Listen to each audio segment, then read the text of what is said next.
You ask Tiger to solve. This deals with linear equations with one unknown.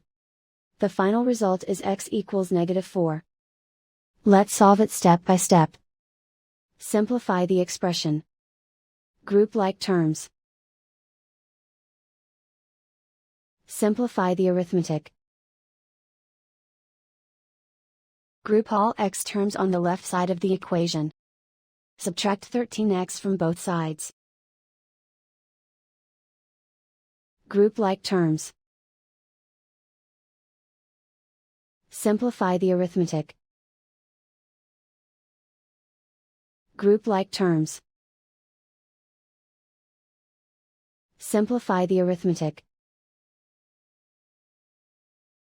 Group all constants on the right side of the equation. Add 15 to both sides. Simplify the arithmetic.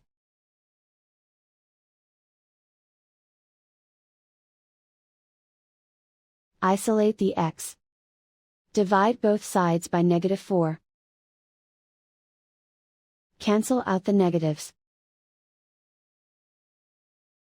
Simplify the fraction.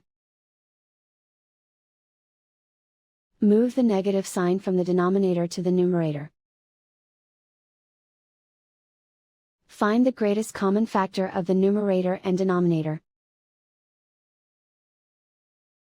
Factor out and cancel the greatest common factor.